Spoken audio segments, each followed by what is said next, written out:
Welcome to It's Art, Let's Talk About It, a podcast sponsored by the Museum of Western Art in Kerrville, Texas. Located in the heart of the Texas Hill Country, the museum is dedicated to the preservation and promotion of the American West, especially through the art of the West. In this podcast series, we will visit with artists, art collectors, and gallery directors working in the Western art genre. We'll talk about the history and heritage of Western art, and we'll talk about why talking about Western art is so important. I'm Darrell Beauchamp, the Executive Director of the museum, and I'll be your host for It's Art, Let's Talk About It. The podcast is a member of the Texas Hill Country Podcast Network. We're thrilled to announce that It's Art, Let's Talk About It was honored with a Communicators Award of Distinction for podcast in 2024. In today's episode, Darrell visits with sculptor Eric Slocombe on his journey in art. We're joined today by our good friend Eric Slocombe. And Eric, the podcast is It's Art, Let's Talk About It. So let's talk about some art. Welcome to the show. Yeah, thank you very much. Yeah, no, if anybody's interested, they're hearing background music. It's because we're not at a bar, but we're at the YO Hotel at the Texas Masters show that you do every year and have for a number of years here. It has. This is my fourth year, and always a good time, and starting getting some regular people coming in looking at the work. For those of you who don't know, Eric's a sculptor, and has been a sculptor for a number of years. And Eric, what I'd like to do is start by, not everybody comes out of the nursery there sculpting clay. How'd you get your start in the Western art world? Yeah, I grew up in southern Colorado, and so I had plenty of room to adventure, and that's where my love for wildlife and the outdoors came from. But I don't remember not having clay to play with. In younger years, I'd make little creatures and monsters and dragons and such. And then as life went on, it just always seemed to be there to sculpt and do that. It's not what you've always done, though, right? No, there's for a no, I've had many jobs that paid the rent, so to speak. I've worked at grocery stores, been a baker, UPS for 19 years, which was great. And all these day jobs afforded me the luxury of going to shows on the weekends, and if I didn't sell work, that was not a problem because I had my day job on Monday. Right. And so it allowed me to learn and refine my sculpting abilities and learn everything from mold making to welding to all the different facets. One of the things that I've noticed about your work is that you do a lot of it yourself. Yes. Right? I mean, you do the chasing, not the casting, but welding things back together, which is a chasing process. The patinas, you're known for your unique patinas. Yeah. And the part of that comes from your time as working in a foundry. Yes, I spent about 4 years working at what was then Deep in the Heart Art Foundry and got hired there to do their enlarging process. But since I could make molds, I made molds and worked in the metal shop and did enlargements and pretty much everything foundry based, which of course just honed my skills even more. And that helps in getting to the final product, because a good bit of the expense with doing a bronze is some of that work you would have to pay to have done. Correct. You can do it yourself in your studio there. Yeah. In San Marcos. Yeah. So that's part of the whole deal. But yeah, I mean, fascinating. I mean, a baker. Yep. You worked in grocery stores. Yep. UPS driver. You don't get that combination very often. Yeah. It's been quite a ride. I'm glad for many years now it's been full-time artwork, which is just so nice every day, getting up and loving what I do and carrying on with this. How would you describe your style? Is it Western? Is it animals, figures? What are we talking about? I'd say it's a little bit of everything. I enjoy the wildlife that's out there. I've always been intrigued by the indigenous culture and of course their life in the wild and history. I really enjoy history. That was actually one of the few classes I paid attention to in school. And so I find myself doing a lot of research on my pieces, no matter what the subject is. If I don't know something, I look it up and I make sure I'm very knowledgeable on what I'm sculpting, which helps me bring the piece to life. One of the things that people do a lot, Eric, when they're listening to this podcast, they're doing it from our website, So they're looking at our photographs, and one of the photographs we'll put up is this raven that's going to be on the site. It's called Let There Be Light. Yeah. And it's a cute little piece, a great piece. We had it in our show, was it last year, I think? Last year, yeah. At the Museum of Western Art show. Yeah. And so we'll have that picture up on the website so people can play. But if people want to play along, they go out to ericslocombe.com. What is it? Yep, ericslocombe.com. Is that simple? Just your name? Yep, just my name. ERIC Slocombe, SLOCOMBE. Yep. .com. Yep. And they can read and hear more about you. Yeah. Out there at ericslocombe.com. Yeah.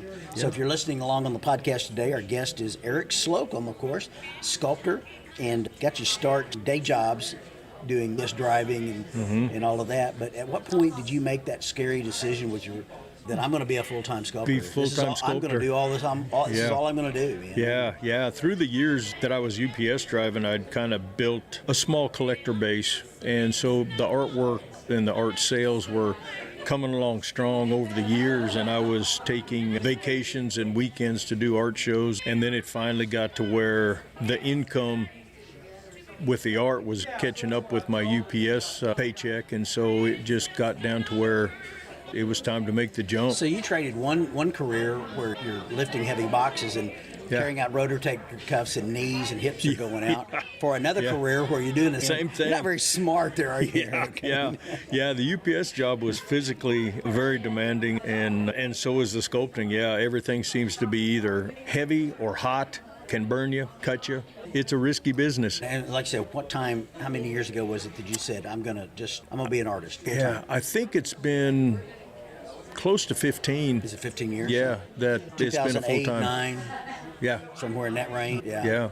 At the height of the recession and the terrible market. Yeah, great. that's welcome when I to, stepped welcome to in. the art world. And it was brutal. I remember the first few months not having that regular paycheck. It was concerning, but after a while I always told myself, if I work as hard for myself as I did for my UPS job, that I would be okay. And I think that still rings true. The harder you work, now that I'm self-employed, if you will, the opportunities are there, but you've got to be willing to go get them. Yeah, I don't remember who said it, but it's the harder I work, the luckier I seem to get. Yeah, indeed. And I think that's true in the art world as well. Talk about the shows that you're in. You're in the Museum of Western Art, our annual roundup. You've been doing that for a number of years now. Yep. And been one of our top 10 sellers every year. It's always really fun to watch.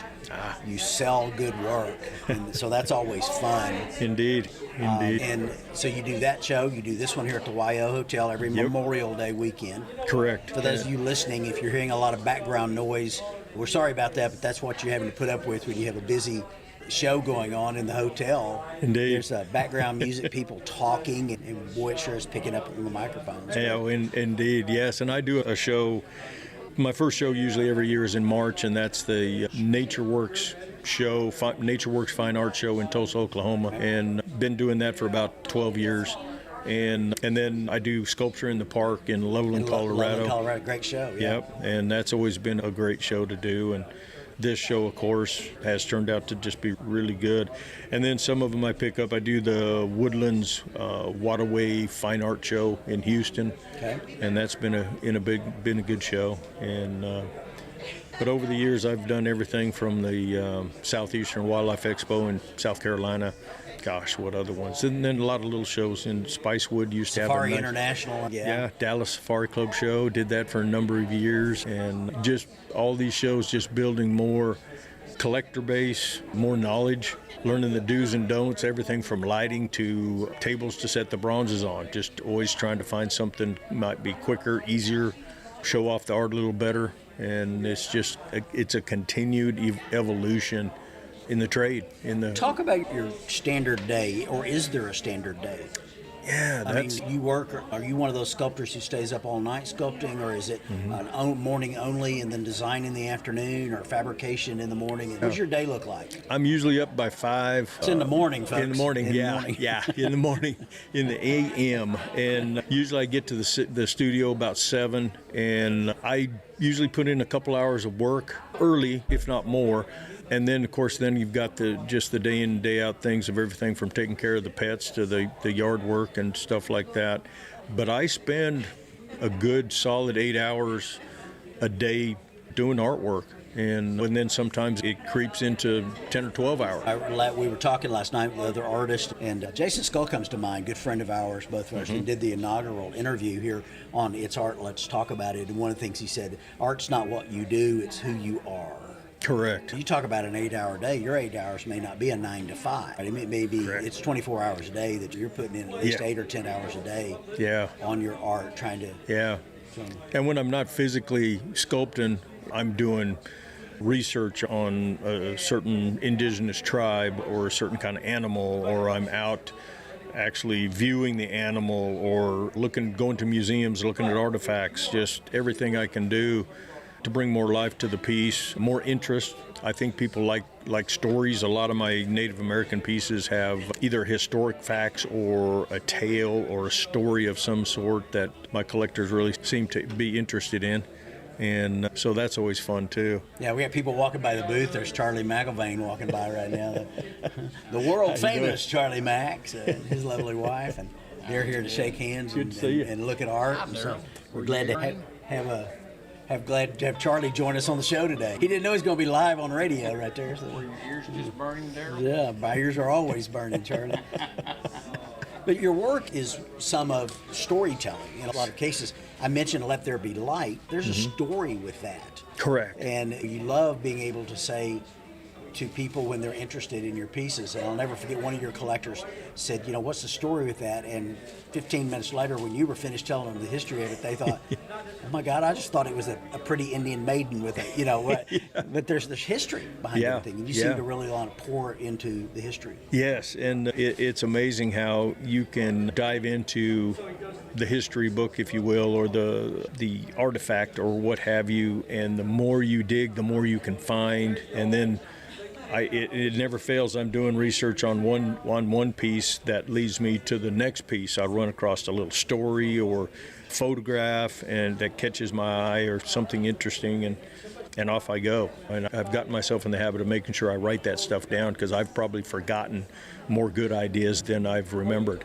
And so it's important to write stuff down. And when I sketch, I feel everything three-dimensionally. I see everything three-dimensionally. And so I just do little pinch sketches. I do little mini sculptures of these things to kind of work out some details and some shapes. And sometimes I'll do something like that real quick, just so that spontaneous idea that comes to mind, I've got a reminder of it, and that helps a bunch. And since I don't sculpt, don't sketch, that's what I do.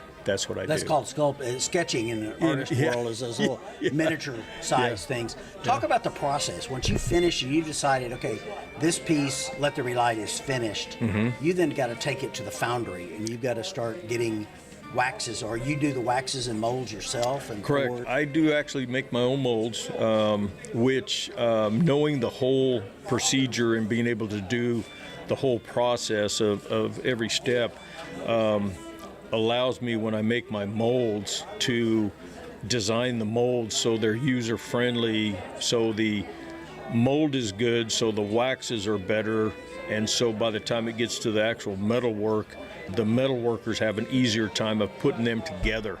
And I've found this helps a lot. And what it has done too is other artists that I know that use the same foundry, they've started asking me if I would make their molds as well. And so I've got a number of artists that I make molds for, and a lot of times when I'm making molds of my work, I just throw theirs in the mix as well, and I can usually turn them around pretty quick and get them to the foundry, which helps production, getting the finished product out the door.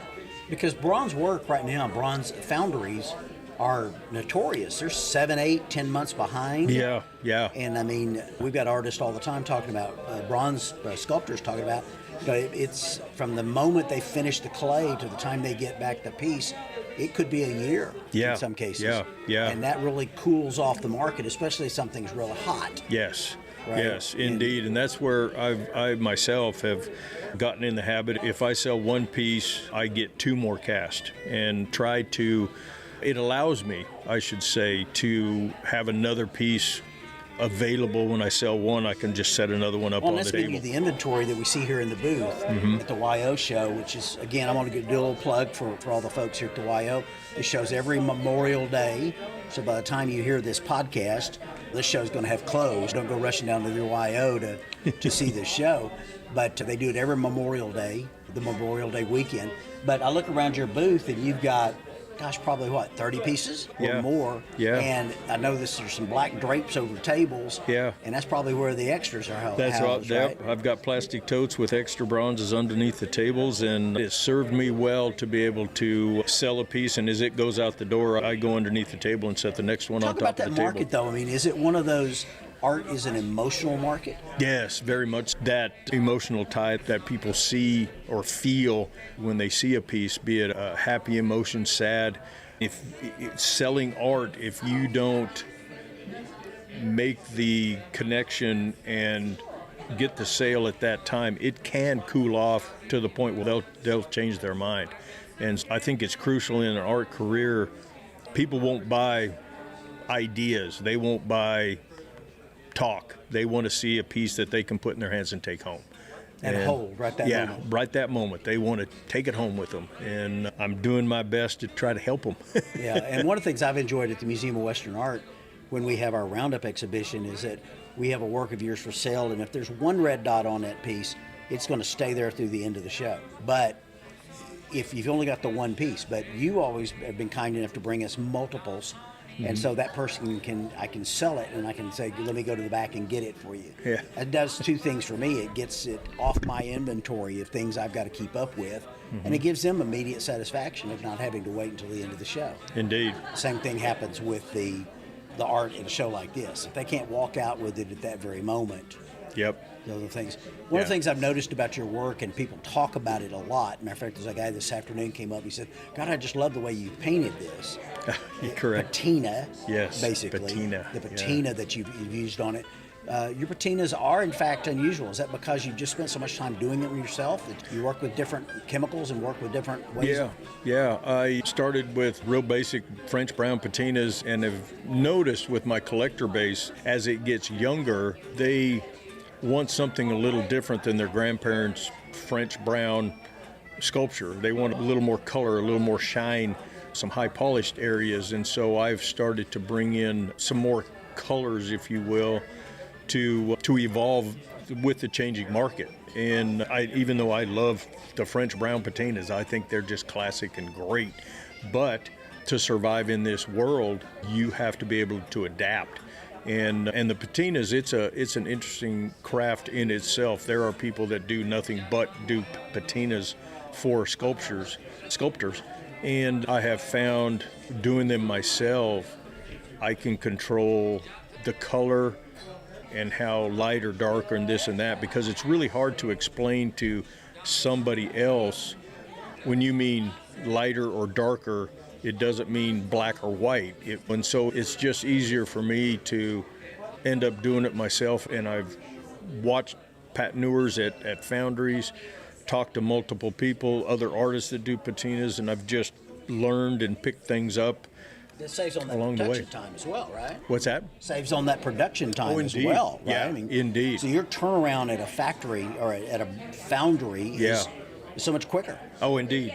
I can go in, if my foundry's behind, for instance, I can go in and pick up and put pieces together and finish things up and get them home before the other people, just because I have the ability to work the metal or do the patina.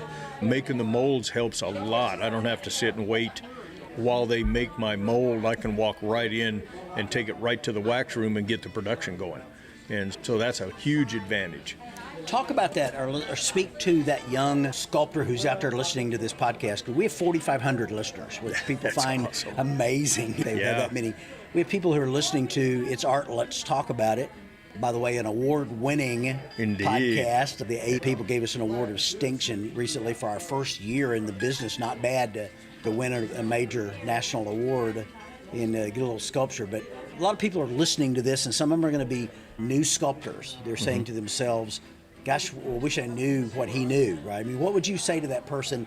What's the number one critical, is it put in that 8-hour day, that 10-hour day, work hard, develop a myriad of skills, start off at a foundry? I mean, how do you guide that young sculptor who's going to find it an expensive business to get started in? Oh, indeed. Yeah. The cost, I think, is one of the biggest stumbling blocks. Is you've got materials of your own clay and tools, and then you've got mold making, and the foundries will do that. They will do the whole thing from start to finish if you bring in your finished piece.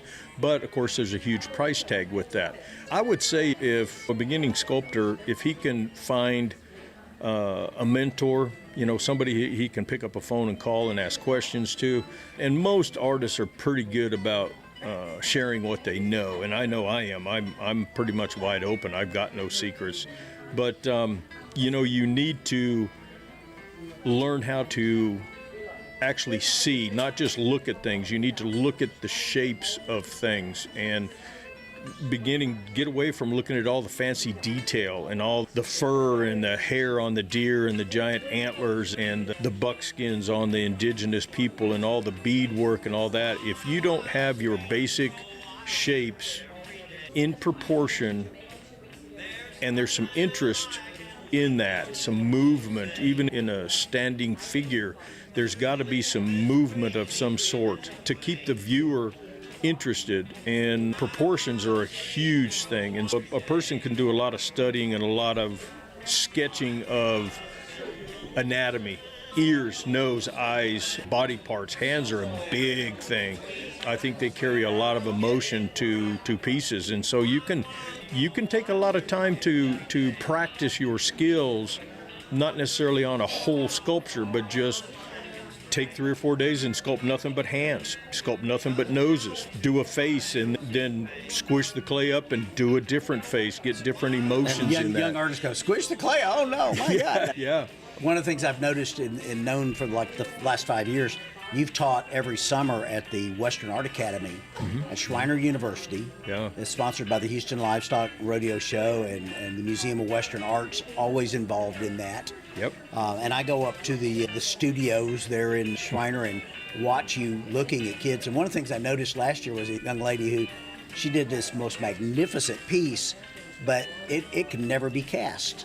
Yes. It had so much intricate details to it. Yeah. She didn't understand that it's not just a matter of going from clay to bronze. The bronze has got to get down in the channels and fill in behind the curves. And she was creating an unpresentable or unmanufacturable student. I remember you telling her that, thinking, and you could see the crestfallen. She was just depressed because I've created this masterpiece that can't be done. Well, it can be done financially. Yeah, in a point where it'll be where you could make some money selling it. Yeah, because it's just the production's too high. The production cost, and so you showed her ways of getting around that. Indeed, and a lot of that comes with time. But I think I educated her on when you do a bird, you're better off not sculpting every single feather. You have to just give the idea and the volume of feathers, and then add shapes to make that read like it's a nice fat plump bird with lots of fluffy feathers. And it's an interesting thing to learn how to do. It takes a lot of time. What's next for Eric Slocombe? What are you going to do? I mean, where do you see this going? More shows, different shows? Trying to get into, you're represented in Wimberley, Texas at the Pitzer Fine Art Gallery. Yep, I'd like to give them a little shout out. Yeah, and it's a fantastic gallery in Wimberley, and you're Texas. Represented by the Museum of Western Art and our museum store with several works. Yep, and that's a good place. I'd love to have representation in Santa Fe and maybe Jackson Hole, because I've found those are destination points for people to go looking for art, and collectors go there looking for good art. And I'm in the process of doing that, and that's not an easy road either, because the galleries you've got to learn the skills to approach galleries and make your pitch. There's a lot of galleries out there too. Indeed. Well, a lot of artists trying to get into those galleries. Oh, indeed. As well. Yeah, hundreds and hundreds. These galleries get just swamped with hundreds of artist applications, if you will, weekly. and it would be a miserable thing telling everybody no. I can't imagine, because we don't have we have a store, Yeah. and we represent half a dozen artists in our store with fewer, smaller pieces. I can't imagine trying to do it and that's all you did, like at a gallery. Yeah. Some of the great Yeah. galleries in this country. Yeah. So trying to get into additional galleries around the country. Yeah, and working on some bigger pieces. Yeah, let's talk about your monumentals. You've got a couple that Mm-hmm. we've got one in the early stages. Johnny Manziel, a sculptor of the famous football player, Yep. who was a famous football hero here in Kerrville, Texas. So that one is early stages. We don't know if it's going to be created or not, but we've already made the presentation on the maquette. We'll see on that. And more importantly, though, you're about finishing up one on a golfer. Yes, I was commissioned to do a life-size sculpture of Tom Weiskopf, who was a professional golfer. Probably his high time was 70s and 80s. Right. And then he went to designing golf courses after his pro career when he retired from that. And so this piece I'm working on is going to go in front of the clubhouse on a golf course that he designed in Sedona, Arizona. And that's been a great project, which I'm just a few weeks from being finished with that one. If you can keep your dogs from chewing up the legs on the... Yeah, my sweet little Labrador retrievers try to help, and they eat the edges off all the clay that I'm working on. It's a crazy thing. So, yeah, one of those pitfalls with the studio. But yeah, I'll tell you one thing with this business, you have got to have a sense of humor, because if you're too serious, it'll wreck you. I mean, you got to be able to laugh at yourself, and if you get too intense, if you get too emotional, you will shut down. And because it's a tough business, it's brutal sometimes. You got to get a thick skin and be able to take the ridicule and people not wanting to see your work, not liking your work. And you can't take that personal, even though it is extremely personal, but you got to be able to shed that and move on. But that self-confidence takes some building. You have to work on it. That's good advice to young sculptors out there to say that. So, Eric, we appreciate the time on the show today. Absolutely. It's art. Let's talk about it. Our guest today has been Eric Slocombe, sculptor extraordinaire out of San Marcos, Texas. And an opportunity for a little shout out to the missus here. Yeah, my lovely wife Paula's home waiting on me. She takes care of all the important things in my art business. And like so many artists I deal with, especially the men, I don't call, sometimes if I want real information, I don't call Eric, I call Paula. Yeah, indeed. James Muir, I call Linda Muir. I don't call, especially you sculptors. Indeed, you guys are, you get the business thing, so she's been a real mainstay in your success in your career. And congratulations on that and many more years. EricSlocombe.com. It's Eric Slocombe, SLOCOMBE. .com. Yeah. And there'll be more information on our website there. If you're playing along down at the bottom of the page, look at images from Eric's work, the history of his work. Find his website, go out and visit with him on that. Reach out to the man if you're interested in his work, or reach out to the Museum of Western Art, and we'll get you in touch. Indeed. Thank you very much. Eric, thank you for joining us today on sir. It's Art, Let's Talk About It. And that wasn't too painful, was it? Not too bad. Not too bad. Thank you for joining us today, Eric. Appreciate it. Yeah, it's always weird doing that. It's just weird. Yeah. We hope you've enjoyed this episode of It's Art, Let's Talk About It, a production of the Museum of Western Art in Kerrville, Texas. We hope you'll visit the museum in person. We're located at 1550 Bandera Highway in Kerrville, Texas. Find out more about us by going to www.museumofwesternart.com. And we hope you'll join us next time for It's Art, Let's Talk About It. The podcast is produced by the Texas Hill Country Podcast Network.